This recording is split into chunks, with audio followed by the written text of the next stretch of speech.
I've planned a trip to Cancun this time. Huh?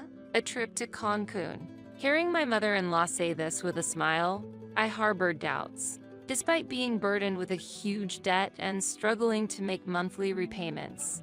Why travel abroad? Moreover, despite the fact that I send money every month, why is she going to Cancun alone?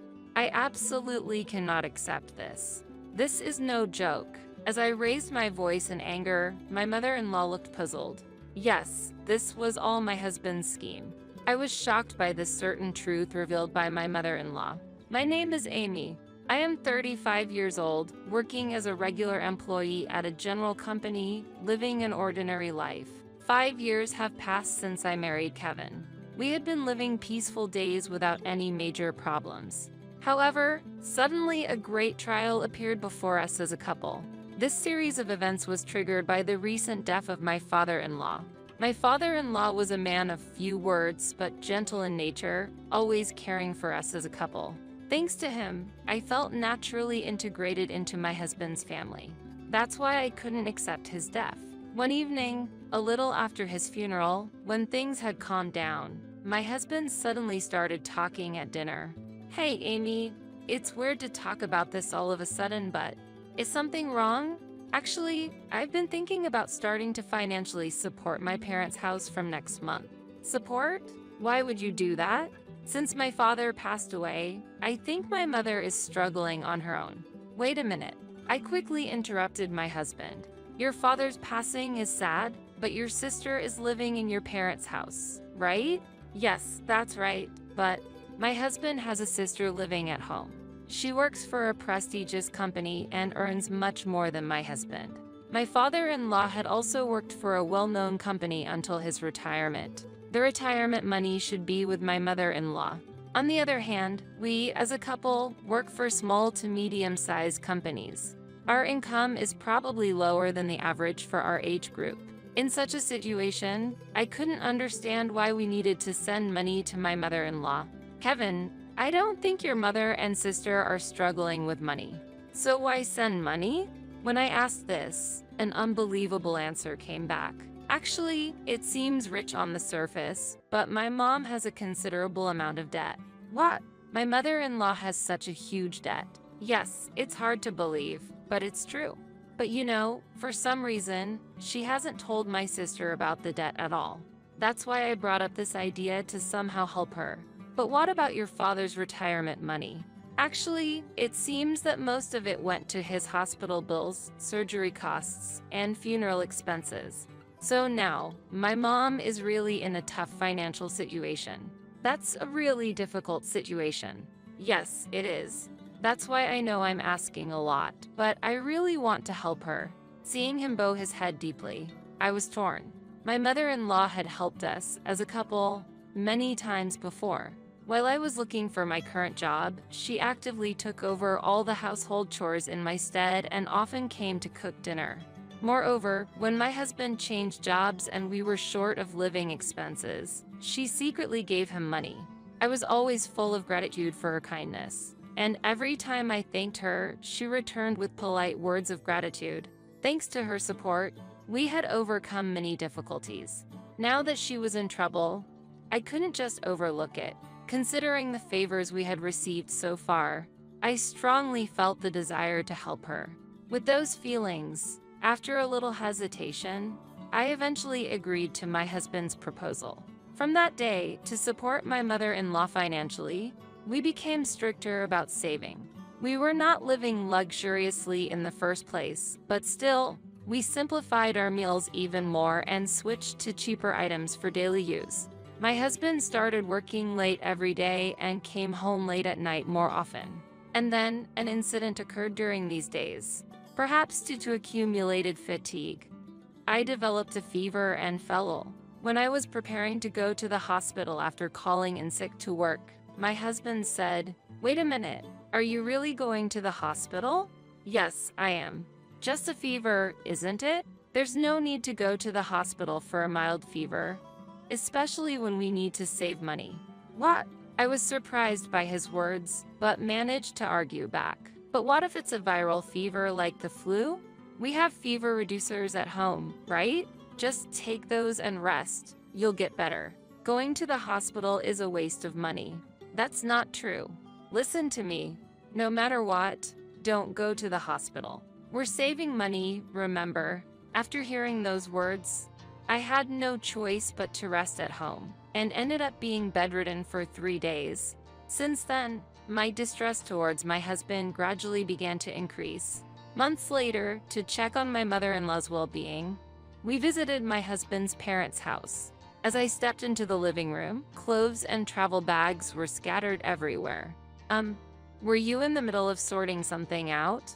I asked, and my mother-in-law replied with a beaming smile. Oh, actually, I'm going to Cancun this time. A trip to Cancun. Yes, that's right. Sarah said she would come with me. Amy, how about you? Do you want to come along? Really? As I was surprised, my sister-in-law, Sarah, next to me started clapping her hands with joy, saying, "That's a great idea. Wait, what is this?" We've been sending them money, and they're happily planning a trip to Cancun. This can't be happening. Without noticing my speechlessness, my mother-in-law and sister-in-law continued to excitedly talk about the Cancun trip. I'm so excited. It's my first time in Cancun. My mother-in-law said, and Sarah replied, "Me too. And it's surprisingly affordable this time of year." Exactly, Amy. Don't worry. If you can come with us, we'll cover the travel expenses. My mother-in-law continued, "Really, we've been so grateful to you ever since Kevin got married," added Sarah. Unaware of my feelings, they were engrossed in their conversation. Finally reaching my limit, I confronted my smiling mother-in-law and sister-in-law, who were inviting me to the trip. Stop joking. A trip abroad. What are you really thinking? I raised my voice. What? Startled by my sudden reproach, my mother-in-law and sister-in-law froze with their mouths open. Even though they were shaken, they tried to calm me down. Amy, what's wrong? Did we say something odd? Maybe you don't like traveling? Did we invite you too forcefully? It's not about that. How can you even think of inviting me on a trip? Do you understand our situation? Amy, calm down. What caused you to be so angry? Really, if you have the means to go on a trip, I'd rather you pay off your debts first. What? Debts? I let all my feelings out towards them. We can hardly save money, and even when I'm sick, we can't afford to go to the hospital, yet we prioritize sending you money. And yet, how can you calmly plan a trip abroad? Please consider our situation a little. After pouring out all my emotions, I noticed tears streaming down my cheeks. Whether it was anger, sadness, or both, I wasn't sure. However, I was certain that the frugal lifestyle until now had been more painful than I thought. While crying, I collapsed on the spot. Seeing this, my husband rushed over in surprise. Hey, you! What are you saying to my mom? But, that's enough. We're going home. Kevin tried to pull me up forcefully. At that moment, my mother-in-law spoke up quietly. Wait a minute. What debts are you talking about? What? But didn't you have a huge debt? Surprised by my response, my mother-in-law's expression changed. There's no such thing. There's still my husband's pension and inheritance left, and I wouldn't be able to go on an overseas trip if I had debts. What? But in that instant, I realized the full picture of the situation. Anger welled up inside me. The reason why my husband's income didn't increase despite his daily overtime. Why I was the only one getting thinner and sick, despite the strict savings. And why my usually polite mother-in-law never thanked us for the money we sent. Then, I faced a shocking truth. The need for sending money, as my husband had been saying, was actually a fabrication. There was never a need to send them money. I could have gone to the doctor immediately when I got sick. I would have realized it if I had thought about it a bit more. Realizing this made the pointlessness of our past frugal life evident. But in our financially tight life, it had been hard to make a calm judgment. My mother-in-law and sister-in-law on the scene seemed to realize the truth behind my husband's words. They looked at Kevin with a doubtful gaze. Kevin, what's the meaning of this? Amy says she was sending money because you had debts. What's all this about? Kevin was clearly looking for an excuse. No, it's different. Actually, how is it different? Explain it clearly. Make us understand. Talk properly. Well, I could see that he was still trying to control the situation. My love for him had completely faded. I confronted my confused husband directly. What's all this about? There were no debts for your mother or sister. Where did all the money I gave you every month go? He began to mumble his words. Well, don't lie now. Tell me everything. The truth he revealed was something I found hard to accept. Actually, I was invited by a colleague and ended up going to nightclubs. You've been going to a nightclub? Yeah, well, how should I put it? I just got carried away without realizing it. I can't believe it. Going to such places when it hasn't been long since your father passed away. And that was around the time you started talking about sending money, right? I'm sorry, really sorry. I just went there for a bit of a change of pace. I didn't think it was a big deal. Such an excuse can't be accepted. How can you behave so irresponsibly? Lying about sending money and using my hard-earned money for going to nightclubs. I can never forgive that. No, it's not like that. I never meant to hurt you, Amy. I just got a bit carried away, that's all. I really regret it. As I shouted, my husband tried to appease me, piling up lies. But trust once lost, even but when husband and wife, is not easily regained. His impromptu lies and insincere attitude completely extinguished my love for him. No matter how long his apologies continued, I couldn't forgive him in my heart. I couldn't bear it anymore. I felt it was impossible to continue living with someone who lied to satisfy his own desires.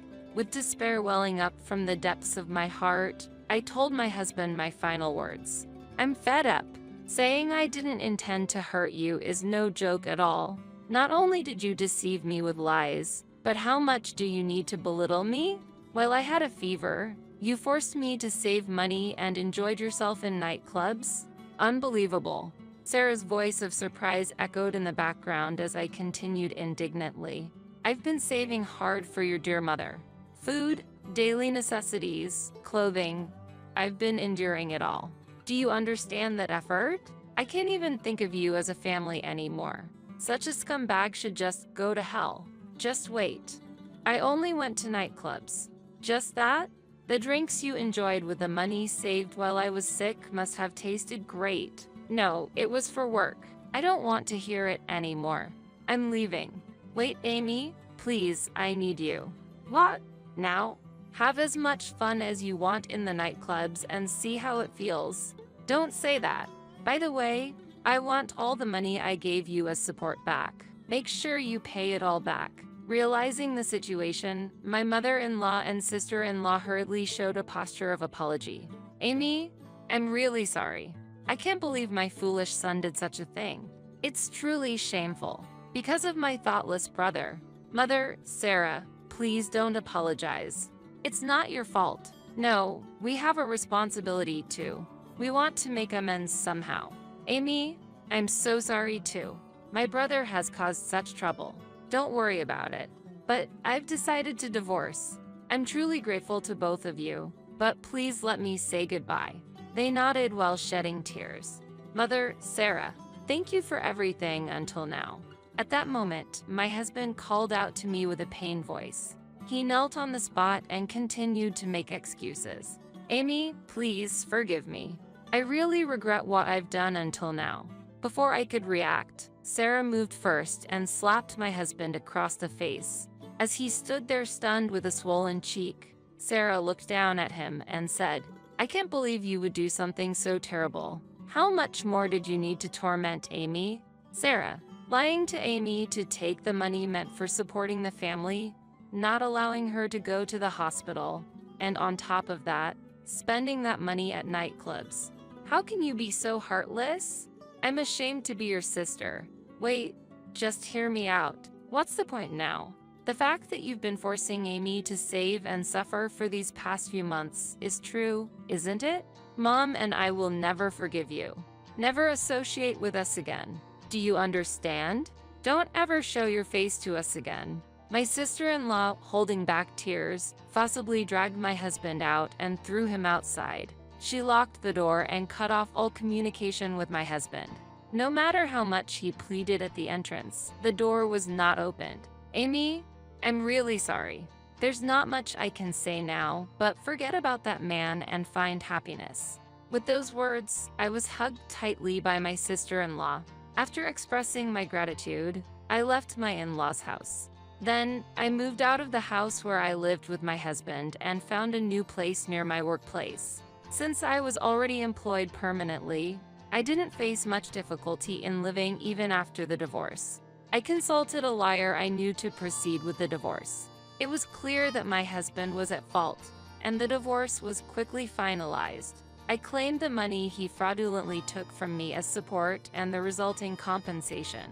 I made sure to collect the maximum amount. He ended up having to pay the compensation in a lump sum and is now living days incomparably harder than before. I hear he is consumed with endless overtime and working through the night. Naturally, he no longer has time to frequent the nightclubs he used to enjoy. Now, he's just an existence who works. After the divorce, I received several messages from my ex-husband. I was wrong, forgive me. I'm not going to nightclubs anymore. I don't want to get back together. I'm just really in trouble. Can you lend me some money? Please, you're the only one I can rely on. In the end, it's all about money. I feel nothing but pity for him. Now that all the payments are finished, I'm thinking of blocking his contact. Meanwhile, I still keep in touch with my mother-in-law and sister-in-law. They worry about me and have been in regular contact even after the divorce. Just the other day, seeing me having regained my spirits, my mother-in-law showed tears. Amy, I'm so happy to see you doing well. Mother, don't worry about me. I can live on my own strength. I always thought you'd be okay, Amy. But remember, you can always rely on me and Sarah if you need anything. Thank you so much. Let's go to Cancun together next time, just the three of us. Of course, I'm looking forward to it. If it weren't for the support of my mother-in-law and sister-in-law, I couldn't have overcome the trial of divorce. Since they always wish for my happiness, I vow to live my life with all my strength. My name is Suzanne. I'm 45 years old. My husband is the same age as me, and we live together with his mother. I have a feeling my mother-in-law will have something to say, so I better get dinner started. Time sure flew by. Before I knew it, it was past 5 p.m. I took a short break and headed to the kitchen on the first floor. It seemed my mother-in-law hadn't come home yet. I took a moment to relax and started to think about the dinner menu. I work from home as a fashion designer, so this house also serves as my workplace. The living and dining areas are on the first floor, and the second floor houses our bedroom and my workspace. I'm home. Today was exhausting. Upon seeing me, my mother-in-law let out an exaggerated sigh. What followed were her usual remarks. Huh, you're just starting dinner? Isn't it a bit late? I came home tired, and my son will be home soon, you know? My mother-in-law tended to nitpick about small things. Sorry, mother-in-law. While she is enjoying her retirement, I'm still working. I wish she'd understand that sometimes. Nonetheless, I tried to change the topic by asking, Mother-in-law, where did you go today? I met up with some neighbors. Apparently, they're going to attend an event at the senior citizens' home. But honestly, chatting with other elderly folks can be tiring. I see. That must have been a bit tough, I replied to her with a smile. I was saying to myself inwardly, you're an elderly yourself, aren't you? If you'd like to do something nice, maybe you can get me something sweet. How about getting a bun from the next door shop? My mother-in-law always prioritized her own feelings. She often tried to get me to do things her way. It was tiring, but I always thought of ways to handle it. If she made a fuss, I might just give her the old cake from the fridge. I spent my days with her like this. Suzanne, is this all for today's menu? She asked with a slightly surprised look. Before her were pot roast with braised vegetables, home-style chicken noodle soup, and leftover fried chicken with pickles. Well, I was a bit busy today, so I made something quick. Even if you're busy with work, "You shouldn't neglect your duties as a wife." Next to me, my husband said, "Yeah, but this looks good enough to me." He said that happily and began to eat my cooking. There was a subtle tension at the dinner table. When I was a newlywed, I was always on edge, but I lived each day to the fullest. I'd get up early, stay up late, cook, sew, arrange flowers. I cherished each of these hobbies. As she reminisced, I was reminded of her era. Indeed, her sewing skills and her hobbies, like flower arrangements, were truly impressive. People around often said Suzanne's mother-in-law is really graceful, but they didn't know how demanding she could be at home. I've lived with her for over 20 years. When we first started our married life, my husband and I enjoyed our time together. But one day, my mother-in-law suddenly came to live with us. Her marriage wasn't going well, and she had a fallout with my father-in-law. He had a stern demeanor, and she seemed scared of him. According to my husband, his father was sometimes very hard on her and, sadly, even raised his hand against her. While he was doted on as their son, his mother was treated poorly. Then, when my father-in-law suddenly declared he was remarrying, she had to leave with nothing. Nearing 50, she seemed lost with nowhere to go. My husband and I decided to take in my mother-in-law because we were concerned about her. 20 years have passed since then, and I began to notice changes in my mother-in-law's personality. She started directing the same behavior she had once received from my father-in-law towards us. One day, when I was busy with household chores and couldn't make tea, I asked my husband to do it for me. He kindly obliged, but my mother-in-law shot me a look and asked, "What are you doing?" "I'm sorry, my hands are full right now." "So what? You only contribute $500 in rent every month. What are you thinking?" She blurted out. Watching her make the tea herself, I thought, if you could do it yourself, you should have done it from the start.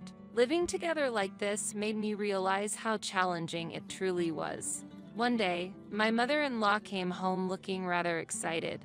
She walked around the house with a spring in her step, humming a cheerful tune. "Mother-in-law, you seem to be in a good mood.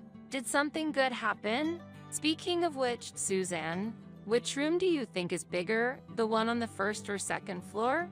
Her question caught me off guard. "The room on the second floor has more space. If you remove the walls, you can utilize even more of it." "Really? Then I shouldn't have any space issues." Wondering what she was up to, I asked her for more details. "Are you planning on starting something new?" "Actually, I'm going to start a sewing class," she said with a proud and happy expression. "A sewing class?" As a teacher, I was genuinely surprised. The sewing circle at the community center is ending, and a friend suggested we start a new class together. It was surprising that my nearly 70-year-old mother-in-law would be teaching. "That's amazing. Sounds like fun." I responded with a bit of an exaggerated reaction. "So, you're having the sewing class at the community center?" "No, not there," she said with a smile. "Then, where will you hold it?" "Here, at this house." "What? Are you serious?" I blurted out in disbelief. "That's why the second floor room seems perfect. Please tidy it up a bit. I'll have students coming over soon, so let's keep it neat. But that's where I do a lot of my work." I replied with a concerned look. "Your job, right? You can use the first floor's room." I was taken aback, but that room is a bit small, and I need the flooring for my tools. She seemed to ponder a bit but eventually smiled. "I'll reconsider, but I really like that room." Struggling for words, I asked, "So, what should I do then?" She took my hand and said, "Maybe you can rent an external studio for your work. I'll look into it." And with that, she headed upstairs. I watched as she began to carefully put away my tools and materials. Taking a deep breath, I mustered some courage. "In that case, could I reduce the monthly rent I've been paying?" She smiled warmly. "Let's suggest it. But remember, we need to cooperate and support each other from now on." I reluctantly replied, "Understood." Then, the day of the sewing class my mother-in-law had planned arrived. The room was filled with lively voices. There were about 10 students, mostly my age, and I recognized a few faces. "Suzanne, can you help me out?" Please serve tea to everyone. I nodded and headed upstairs after making the tea. After distributing the tea, I remembered something and said with a smile, now, about the room's usage fee. A momentary silence followed. Usage fee? What's that about? Wait, we need to pay today? Some of the students looked at me with surprised faces. My mother-in-law seemed to be hiding a hint of anger. Actually, this room is my workspace. So, if you want to use it, I'd like to charge a bit. Renting a space this size can be quite costly.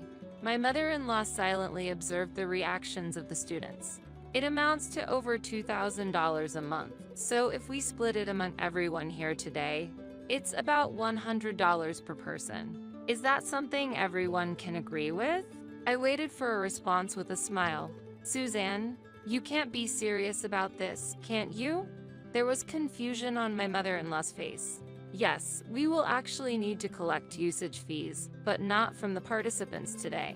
We will also need to cover utilities and property taxes. As I continued in a gentle tone, my mother-in-law's expression softened. All right, I understand. But Suzanne, the utilities and such. I need some time to think about that. Well, if you use this room, it's only fair.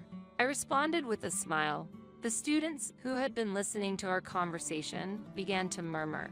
Wait, was this originally Suzanne's room? Yes, it was initially my workspace. Knowing that, I might have to reconsider taking classes here. While some students looked worried, a few started to pack up to leave. What's the meaning of this?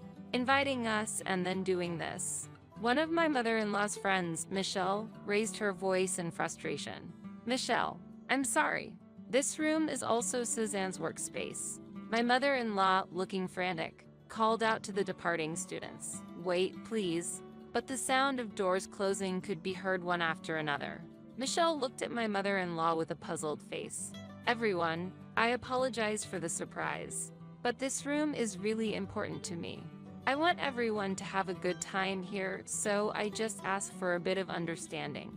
I tried to ease the tension, but Michelle said, next time, make sure to discuss this in advance, and with a bitter smile, she patted my mother-in-law's shoulder and left. My mother-in-law stood there for a while. I finished my tea, left the room quietly, and decided to enjoy the outdoor air. Later, at a cozy cafe bathed in soft light, I was having a good time. In front of me were Michelle and the students involved in the earlier incident. Michelle, thank you for the other day. As I expressed my heartfelt gratitude, Michelle smiled warmly. It's okay, Suzanne, but I was shocked that your mother-in-law would pull such a stunt. She said with a chuckle. I didn't expect things to turn out this way, but now I'm really enjoying it. A student sitting next to me said shyly. That day's events were actually a plan we had secretly hatched. The truth is, Michelle is the mother-in-law of my friend and we've always been close. She always sees right through me when I'm in trouble. That's why, with Michelle's help, we decided to execute a certain plan. One of the students, who was the only one unaware of the situation, exclaimed, Wait, all that was planned? I said with hopeful anticipation. Well, I might have spiced things up a bit, but hopefully this will get my mother-in-law to be more considerate. Suzanne, you've really surprised me by coming up with something this entertaining, Michelle said with a bright smile. The atmosphere in the cafe was warm and friendly. Michelle was quite interested in my future plans. So, Michelle, what are you planning to do about the sewing class? For now, I'm planning to hold it at a different location. I see. I can introduce you to a place I know. They're very reliable. That's so kind of you, Suzanne. You're always so dependable. Michelle's words filled my heart with joy. After this incident, I felt our bond has deepened even more. As I sipped my fragrant tea, confident in this. When I got home, I noticed my mother-in-law seemed a bit different. Suzanne, this is unbelievable. You embarrassed me in front of so many people. You need to apologize to everyone right now. Her eyes were furious. Taking a deep breath, I slowly took out my phone. Sorry, I'm on the phone right now, I said, showing her the name Michelle on the screen. Her astonished face was unforgettable. Huh? Why are you talking to Michelle? When my surprised mother-in-law reached for my phone, my husband's voice came from the speaker. "Hey, Mom, what's this about Michelle?" She was speechless, her eyes wide with shock. Yes, I had cheekily changed my husband's contact name to Michelle just for fun. Seeing her confused expression, I couldn't help but smile. "Don't worry, it's just a little joke," I said, heading to the kitchen. After that day, my mother-in-law's attitude completely changed. She became gentler and seemed to be more cautious around me. During meals, she seemed wary, as if wondering what I might be up to next. My husband noticed the change, commenting, "Mom, you seem a bit off. Is everything okay?" I wonder why," she responded. "It might just be because she's getting older," my husband added, looking deep in thought. From then on, our home became more peaceful. I started to relax more in my daily life.